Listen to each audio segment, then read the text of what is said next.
Welcome to another reading vlog. So in today's video, I did like a mood reading vlog, but it ended up being kind of like a satire slash transgressive fiction slash experimental sort of a mood reading vlog. So I ended up reading Story of My Life by J. McEnerney, which is satire. I ended up reading High Rise by J.G. Ballard, which is transgressive fiction. A Clockwork Orange by Anthony Burgess, which is classic transgressive fiction. And then I also ended up reading McGlue by Oteza Moshfegh, which is more like experimental, historical, literary, transgressive fiction. So kind of a weird mixture of books. So I went into a lot of depth with these. So if you want to hear in-depth, long-form reviews, as well as my random daily updates and life updates, just keep watching this video. Hello, look at this. I have a dining room table now. I know. It's giving I don't just film snuff in my apartment, I also eat too. If you're new here, you're probably so confused, but my new apartment that I moved into is so dark, it just looks like a snuff film location. But look, I got a table. Yeah, and there's chairs too. Wait, hold on, let me zoom out here. Ta-da! I'm like so sophisticated. Can't even handle it. Anyways, the lighting is probably tragic as usual, but welcome to the vlog. I'm gonna talk about these books that I started, but very quickly, just like a little life update. This week is going to be super busy. There's something wrong with my dog's ear. I don't know if it's started, like an infection starting, or if it's allergies or what, so I have to call the vet today and see if they need me to bring her in. Tomorrow I have a physical therapy appointment after work. Wednesday I have a haircut appointment after work. So I don't know how much reading I'm going to get done this week. But anyways, we might move over to the couch because this overhead lighting is just not cute. Ugh, so much better. Okay. So I started this book here, Story of My Life by J. McEnerney. So this one, I got about 50 pages in last night. And everyone always recommends J. McEnerney to me because of Bret Easton Ellis. I'm always on the search for books that kind of have the same feeling and vibe as Bret's books do. And yeah, everyone always recommends this one to me, so I finally picked it up. And of course, you know, Jay is one of the characters in Lunar Park by Bret Easton Ellis, and this main character here, Allison Poole, is one of the victims in American Psycho. So she's killed in American Psycho, FYI. So yeah, I just love the Bret Easton Ellis universe. But anyways, this book here is about this young woman named Allison. She's in college. And she's dealing with a very dysfunctional family. Like her dad's a hot mess, her mom's a hot mess. Just lots of trauma involving her family. And like, I think she has two sisters and both of them are also a hot mess and doing drugs. And yeah, just she's dealing with a lot, okay? And the story's told from her perspective, and it's written like a 20-year-old girl. So it's kind of written like, oh my God, get a grip. You know what I mean? Very kind of like simplistic writing, but hilarious. It's very satirical, very funny, but also has this undertone of sadness to it because, you know, she is dealing with this dysfunctional family, and she is also a drug addict. She does a lot of cocaine.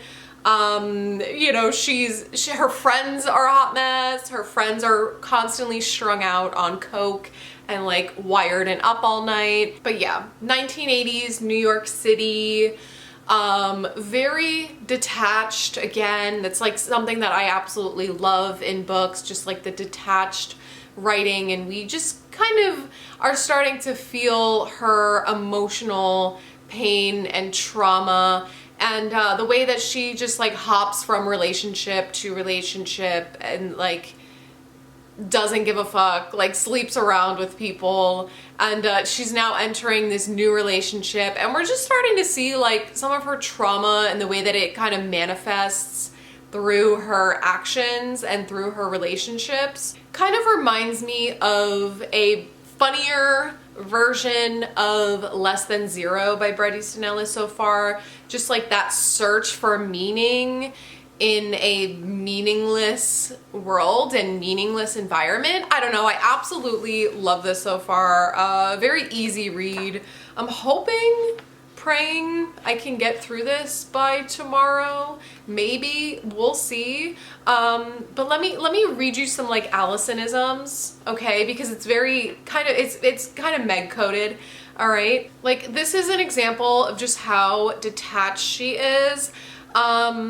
I love Jeannie. She cracks me up. She's an assistant editor at a fashion magazine, but what she really wants to do is get married. It might work for her, but I don't believe in it. My parents have 7 marriages between them, and any time I've been with a guy for more than a few weeks, I find myself looking out the window during sex. Do you see what I mean? The trauma manifesting. Let's see, this one here cracked me up because this is low-key my dream. So it says, she's talking about like how she wants to be an orphan because obviously her parents are fucked up, right? I want to say, don't look for them. You're better off without. Believe me, get a dog instead. That's one of my big ambitions in life, to be an orphan. With a trust fund, of course, and a harem of men to come and go as I command. Guys as beautiful and faceless as the men who lay you down in your dreams. Okay, girl, I can get down with that one. And then she's talking about her mom's boyfriend, Carl. And she says, Carl, if you really want to know my opinion, is that the best thing that could happen to Mom is if some of his nice associates in the so-called construction business would dress him up in a cement wetsuit and send him scuba diving without a tank. She's just like me for real. I absolutely love this so far. So we'll see how far I get into that one. And then I started High Rise by J.G. Ballard. I read Crash by J.G. Ballard, which is a fucking weird one.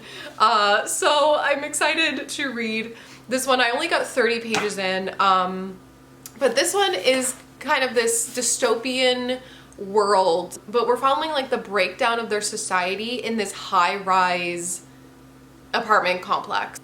I don't really know too much. It's like this, it's 40 stories high and has over 2,000 residents, I believe. And so far, I think there's 3 POVs. I'm only on the first POV with this like resident doctor. And yeah, that's pretty much it. Like he's kind of just telling us how the apartment is and some of the people who live there. I think some crazy things and some chaos are about to begin, so I will update you once I get further, but I don't have anything to say about this one so far. So far, actually, I like the writing in this one better than Crash. Crash was a little repetitive for me, like a little bit overwritten, it feels. Like his writing is great, but I just felt like that book was too long for what it was. So I actually am enjoying this one a lot so far. So we'll see. We'll see how far I can get today. Hello, my little nuggets. It's the next day. Oh, what a life. What a life. So last night, drove 40 minutes out to the vet's office because they prescribed me like a wash and an ointment for her ears. Drove all the way out there, drove home, my dog fought me to put her drops in. I will insert a clip of my security camera footage here. Medicine in your ears, come here. No, sit down. Can you sit? Thank you. No, but you have to stay. Stay here. It's okay. I'm not gonna hurt you. Snow, oh my God, come here. Come here. Come here. Come here, Snow. Come here. Come here. Come here. Come here. Snow, I have to put drops in your ear. Come here. Come up here. Okay, seriously? Come here. Come here. Come here. No, come here. Come here. This is not a game. I have things to do. Come on. Come on. Snow. Snow. Come here. Snow. Oh my God. Come here, please. Come here. Oh. You're getting security camera footage lore right now. Yeah, so see what it's like having a husky. I swear every husky is a Leo because the drama is fucking unreal. So after fighting her for like an hour to get these stupid things in her ear, I don't even know if I did it correctly. She was up all night long shaking her head, freaking out. I got zero sleep, jumped in the bed with me, which I typically don't let her in my bed, but she was freaking out. So I was up all night long, had to call off work this morning, called the vet, and they're like, we can get her in at 7:15 tonight. Turns out I didn't even need to call off work. Whatever. Got my physical therapy appointment moved up for earlier this afternoon so then I can take my dog to the vet later. So that's been my life. Story of my life. I only have 50 pages left of this book. So since I'm not working today, I'm going to finish this up right now, and then I'll get back to you with a full review. And I'm just gonna try to get as much reading and YouTube stuff done today as possible, cleaning, whatever I can get done since I freaking had to call off work. Okay, story of my life. Let's talk about it, baby. So I just finished this book. I really liked it. Do I think it was anything like mind-blowingly amazing? No. I went with 4 stars. It is very similar to that typical kind of Bret Easton Ellis sort of vibe with the obnoxious, unlikable main character. But like I said, at the same time, she was obnoxious and unlikable throughout the entire book, but like you understand why, and you see the way that her trauma is manifesting and like the shitty people that she surrounds herself with. There's just something so fascinating about following these hollow, rich, drug addicted characters who seem to like quote unquote have it all, but you find out that like these materialistic things and this materialistic rich lifestyle is never anything that solves their problems. Like if anything, they just end up being even more hollow and empty, being surrounded by this environment. And also, you know, this is a book where it's like we're kind of just following this character throughout day-to-day life. There's no like mind-blowing thing that happens. There's no plot that happens. There's nothing, there's no like growth that happens throughout the novel. We're just following her being her, right? And a lot of people don't like that. A lot of people need like this growth or this wow factor or like the character to like learn some mind altering lesson. And I don't feel that way when I read books. Like if I'm reading about a shitty character, if they just stay shitty throughout the book, that's fine because it's more realistic. I almost feel like when books try to go out of their way to like, oh, but they learned this life lesson or like this happened, and that's not how real life works a lot of the times. I think a lot of the times what makes a book bleak and hollow and disturbing and depressing is the fact that the character doesn't learn their lesson. The character has no growth. The character just remains shitty. And I think that's what I like about a lot of books. I don't like when the characters change throughout the span of a novel. Like if I'm reading their life throughout the span of a few weeks, like it's not realistic for them to go through these changes and this growth. So yeah, this book just remains sort of hollow and bleak throughout the book, although it is funny, like it is full satire and it's funny. It just has that level of sadness thrown in there, which I love in my books. So yeah, I ended up really enjoying this one. Would I recommend it widely to most people? No. For the right person, if you just want like trashy, like think of like trashy reality TV with a Bret Easton Ellis character, if that's what you're looking for, definitely pick this one up. But yeah, for the right person, this would totally work. For the wrong person, you will hate me if you read this book. So do with that information what you will. But I am going to try to get some things done. It's almost noon, so I'm gonna eat like a yogurt bowl or something and maybe clean my floors, I don't know, and then I'm going to dive back into High Rise. I don't know how far I will get today, but once I have an update, I will update you. It's like 2 days later. We have some catching up to do. I haven't vlogged in the last 2 days, but I did read 2 books, so I just want to kind of sit down, talk about them. Where the hell is my phone? Where's my phone? I have all my bullet points of what I wanted to talk about. Okay, so I did read 2 books, like I said. I've been having a lot of pain. Like I literally made it 10 days into P90X and I had to stop because I have hypertonic pelvic floor, so it wasn't the best thing for me to be doing, caused a massive pain flare. I have not been feeling well at all the past few days. Now I'm having an endometriosis flare. It's like a whole thing. So yeah, I have not been exercising. I've literally just been going to work and then reading and trying to relax afterwards. So that's kind of been my life. Today, Saturday, I am going to, I think I'm gonna go to Whole Foods with Justin. Justin and I are like really, really good friends. And he asked me if I needed anything from Whole Foods, but like, I just wanna go and get my niche grocery items because I have not been like doing all my shopping there because it's so expensive, but there are a couple things like my mac and cheese, for example, that I get from there, my protein pancake mix, like little niche things that I can't find at like the regular grocery store. Maybe we'll do a little Whole Foods haul, I don't know, but then I have sprints on Patreon at 12 o'clock. Hopefully I'm home in time. But yeah, that's kind of what I'm gonna be doing today and hopefully getting some of my cleaning done. But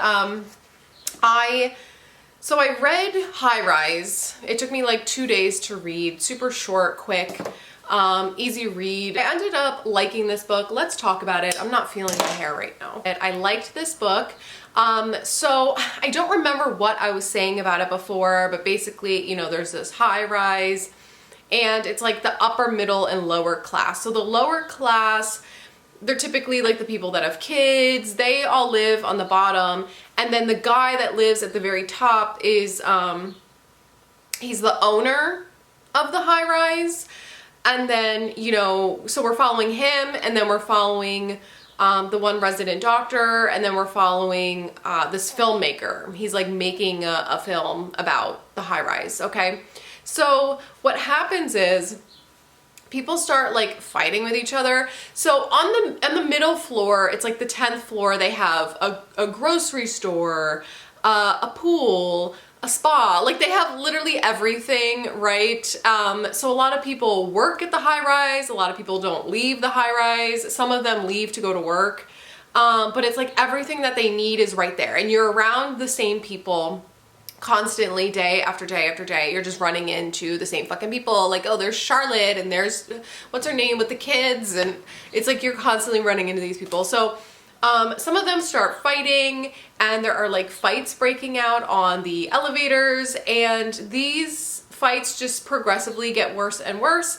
And basically this whole book is just constant, nonstop chaos and yeah, just chaos. It's a dystopian novel that explores the breakdown of society and class, and everyone's just fucking going bananas, okay? It's like your typical transgressive sort of novel where violence and chaos just take over, and we're exploring that. And also it has a lot to say about technology Also, you know, Crash by him was all about technology and kind of man versus machine. And this is similar in a way where it's like this high rise is supposed to be this like utopia where it has everything you need and it's self-sustainable and this and that. But it's like, it's causing them to be more alienated and it's dehumanizing the people that live there. So it's similar to like technology. And even though this was written in 1975, it felt like a lot of things that were said in my head were like, oh, this reminds me of social media. Like, for example, I tabbed some things. Let me see if I can find this example for you. Okay, here. So Lang reflected those who had adapted most successfully to life there were not the unruly airline pilots and the film technicians from the lower floors, nor the bad-tempered and aggressive wives of the well-to-do tax specialists on the upper levels. Although at first sight these people appeared to provoke all tension and hostility, those really responsible were the quiet and self-contained residents like the dental surgeon Steele and his wife. A new social type was being created by the apartment building, a cool, unemotional personality, impervious to the psychological pressures of the high-rise life, with minimal needs for privacy, who thrived like an advanced species of machine in neutral atmosphere. This was the sort of resident who was content to do nothing but sit in his overpriced apartment, watch television with the sound turned down, and wait for his neighbors to make a mistake. I was like, that reminds me of social media in a way, like, the people who are just waiting for you to do anything or say anything so they could cancel you, like this whole cancel culture kind of going on. Yeah, just like I said, lots of talk about technology, I feel like, and how that can kind of lead to our downfall. So I really liked the themes of this book and how it was done. It was extremely, extremely well written, as you can probably tell by the passage that I just read. J.G. Ballard was fucking great at writing, okay? I will say, this book did kind of drag a little bit in the middle for me, just because it felt a little repetitive. It was like, okay, a fight breaks loose and a fight breaks loose and a fight breaks loose. And it's kind of just, you know, the same things going on and on. I did really like the ending. Yeah, the beginning ties to the ending. I will say there's a lot of stuff about dogs in here. Like, there are some things that happen to dogs, okay? So if you can't handle that, don't read this book. I did not think it was that bad, but I'm also kind of dead inside, so do with that information what you will. There's lots of crazy things going on. Incest, cannibalism, I mean, you fucking name it, you got it, baby. So I really ended up enjoying this. I will probably go with like a 3.5, just because of it was like dragging a little bit in the middle and got a little bit boring for me at some parts. But I liked this more than Crash. Crash, I think I gave 3 stars. I was like, I don't love it, I don't hate it, but it was like really fucked up and wild. This one is a little more action-packed, so I liked it more than Crash. But yeah, as you can tell, like the first sentence of this book is, later, as he sat on his balcony eating the dog, Dr. Robert Lang reflected on the unusual events that had taken place within this huge apartment building during the previous 3 months. I was like, what the fuck? Like, it's kind of like this exploration of, okay, what led to this man sitting on his balcony eating a dog, right? And then you're learning everything that has happened, and then the ending ties back into that beginning chapter. So yeah, I think this was extremely well done. I highly recommend for anyone looking for like a transgressive, fucking insane book to read this one. So then I started and finished A Clockwork Orange, okay? A classic that I was like, I'm so excited to read this because I wanted to read it when I was younger and then never did. So I finally got around to reading this and I did not like this. I think one of you guys tried to warn me about the made-up language. I had no idea it was gonna be this bad.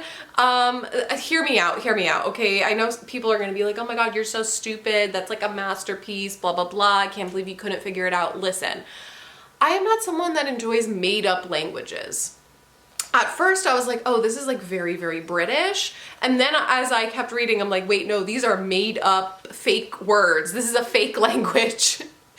So we're following, if you don't know about A Clockwork Orange, we're following Alex and his little goons. I forget what he calls them in the book, is drogues or something. It's like him and his friends, they are living in this dystopian world where there's just violence and chaos everywhere. So they pass their time by committing crimes. They commit extreme acts of violence, rape, just everything, right? So they are just walking around town, literally just committing horrific crimes. Okay, that's what they do. And they drink milk. So, that's what happens. And then at some point, Alex kind of starts undergoing these therapy treatments by this like government psychiatrist, and they are training him to only be good. So anytime he commits an act of violence or does something that he enjoys, he experiences this like terrible sickness, right? So that's this book. So we're exploring, like, is it better to allow people to be evil than to force them into being good? So it's like the government taking away our freedom to choose and just like forcing him into being like, okay, you're gonna do this, you're gonna be good, you're gonna be doing this. And it's like, is that living? Is that being a human? At one point in the book, I think someone said that they're turning him into a machine or something like that. So it's again, dehumanizing our main character. So yeah, society is decaying. Again, it's like this moral decay, and society is crumbling, and they're forcing him into being good, but in reality, he's just like further being abused, right? By society and the government and whatever, okay? So the story itself was fine. I think the book got easier to read as I went along. Like, it got better and it got easier, but I really just found this irritating to read. It was so over the top with this made up fake language, and Anthony Burgess was basically like, oh, I wanted something timeless because, you know, teenage slang is constantly changing, and like I wanted something that just read timeless no matter what the year or the period the people reading this are in. So like, okay, I get it. And then he's like, well, I didn't want to put a glossary or anything because it's a book about mind control, and then like I don't want to force you to use a dictionary or a glossary. And I'm like, okay, that's fine. Like, I get it, but it was just awful. It was so insufferable to read. And like I said, the story is fine if it wasn't for this made up stupid fucking language. And some words were like super easy to figure out what they were, but then other words I'm like, what is he talking about? And like, it's not even that, it was just irritating. Like, I don't want to read made up fake gibberish words. It's just me, it's just my personal preference. So I ended up giving this book 2 stars because I just could not, it was distracting me to the point where I was angry and irritated reading this, which I shouldn't have felt, because like I said, the story was fine. I could not get past the language. I just could not do it. So yeah, there's that. Did I want to say something else about this book? Oh, yes, the ending. So I have a UK version. So the UK version has a 21st chapter, which is a different ending than the US version. So I have Anthony Burgess's like preferred version. So he prefers the 21st chapter, which is, without giving anything away, which is more optimistic than the US version, which ends on a very bleak note. Which ending would I prefer? If you know me, you know I would prefer the US bleak version, because I just, honestly, not only do I love a bleak ending, I feel like they are more realistic a majority of the time, and I feel like the message behind the bleak ending makes more sense. Like, just that human nature, moral decay sort of vibe. I just feel like it makes more sense than the UK version, but like, it's fine. It's whatever. I think the movie ends with the US bleak version. I have not watched the movie. I started watching the movie for High Rise last night.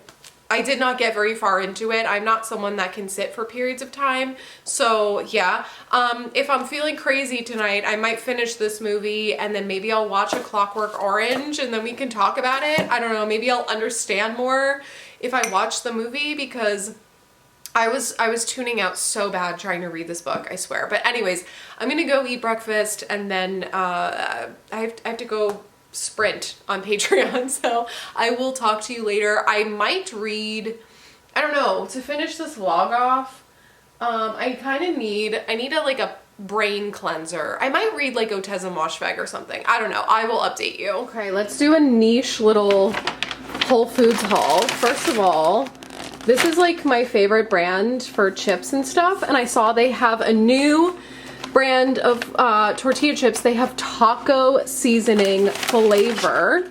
Excuse me, I needed all that. Look at that. They have super clean ingredients. I'm obsessed, and they're delicious too. Then Justin told me I have to try these. The Simple Mills, another great clean brand. These are almond flour toasted pecan cookies. I wanted to try those. My favorite protein pancake mix, Birch Benders. You got to get the complete protein one. So easy to whip up in the morning. My favorite macaroni and cheese. This is the Goodles one. I've tried most of them and they're all delicious. So I just got the classic cheddar and then the aged white shells. So good for when I don't feel like making dinner and just want something easy. And then, oh shit, I'm making a mess. Okay, I was reading the tuna fish in a can. I eat a lot of tuna fish, and I was reading that in a can, they like cook it in the can, so it's higher mercury and like, I don't know. I read in the jar, not only does it taste better, it's also healthier, but this is so fucking expensive. So I just got one jar just to try. And I got it in olive oil, but this is supposed to be a really good brand, and I don't know, we'll see. And then my favorite coffee, I typically get the blue one. It's just like medium roast, but this is the vanilla organic cold brew coffee. I don't like getting flavored stuff because it's always like natural flavors and it's not the healthiest, but I don't know. I just wanted to try something different. Okay, so it's the next day. It's Sunday. I started McLuh by Oteza Moshfegh. So this one, I got 56 pages in. It's a short little novella. It's only 145 pages. So this one is an interesting one. We're going to talk about it in a second. I just got done watching the movie for High Rise, and that one, it was different than the book. The movie's okay. It's on Netflix.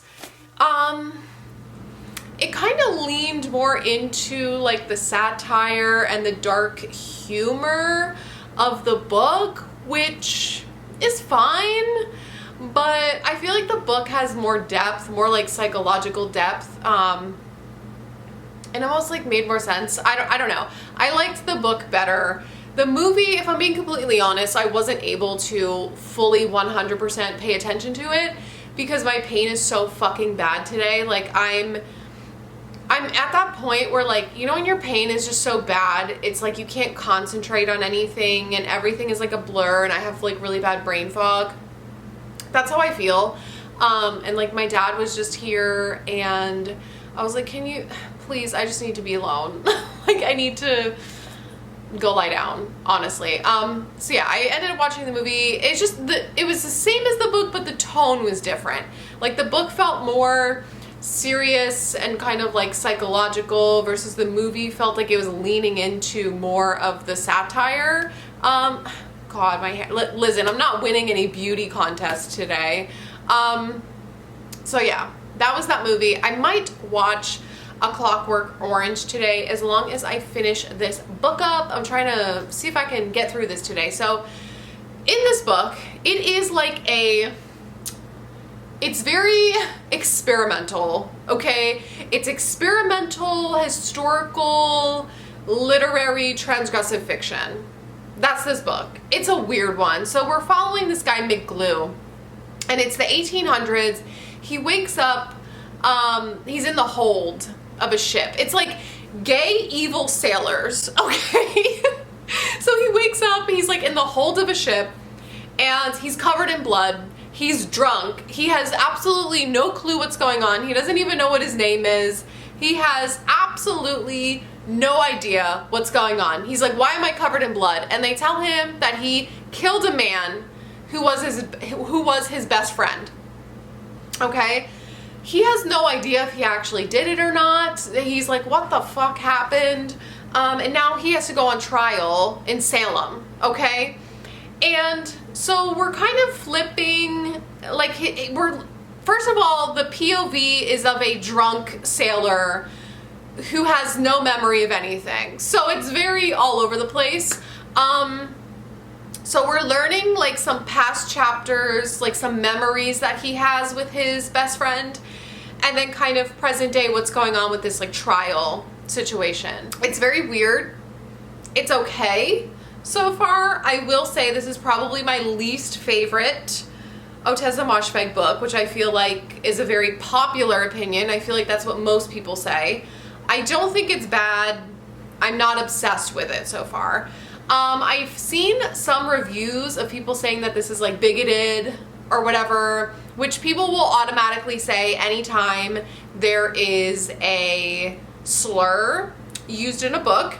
And this book throws around the F word a lot, like another word for a gay person, which I don't think was like an insult in the 1800s, but yeah, I don't know. Do with that information what you will, but I think Otteza Moshfegh writes very unlikable characters very well, and also I think it is used to show internalized homophobia.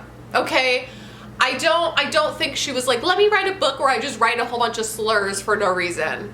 Like, there's a reason for them. Like, the deeper that you get into the book and the more that you learn this character's story and his backstory with his friend Johnson, like, the math starts mathing, okay? It makes sense why this language was used in this book, okay? So, I mean, I don't hate it. I'm not loving it. We'll see. We'll see where this goes. Very, very short chapters, like between 1 to 5 pages, most of them. So I'm hoping I can get this done now. I might like go sit in the bathtub and read or something. Hello, it's the next day. It's Monday morning. I have to start work in like 10 minutes. So I just really quickly wanted to talk about McGlue because I did end up finishing this yesterday. So this is a book where I thought I didn't like it. I was like, well, it's okay. It's my least favorite of hers. It's still my least favorite. Let me just put that out there. But this book did get better and better as I kept reading. It's one of those books where it kind of grows on you as you read. I really, really enjoyed the ending. I loved the reveal of what happened, like that sort of trope going on. Like I want to talk about it, but I can't without spoiling it. But this entire book, it's like a fever dream in a way because, you know, like I said, we're following a drunk guy who also hit his head. So he's like in and out of consciousness. You don't know what's, like, he doesn't know what's real, what's not real, what's going on. He's seeing people, he's talking to people who aren't there. Like, it's in and out, right? And so we're following that situation, you know, and he's like going on trial. He has no idea what's going on. He's hallucinating. And then we're following like from what he remembers from his past with his friend Johnson. My nose is so itchy. My allergies are terrible. So yeah, we're just following that whole situation going on, and like it's kind of all over the place. And I think Otteza does such a great job at portraying that in her books. Like, she did such a great job portraying alcoholism and what it's like being inside someone's head who is an alcoholic, and also just hit his head. So I think she did a really great job kind of portraying that, what is the word that I'm looking for? Like disorienting. It's like this hazy, disoriented writing. I think she did a really great job portraying that. And then like also, like I said earlier, she does a really great job at just writing unlikable characters, and just the portrayal of some of the things making him an unlikable character and how he treats others. Oof, this guy is a hot mess express, okay?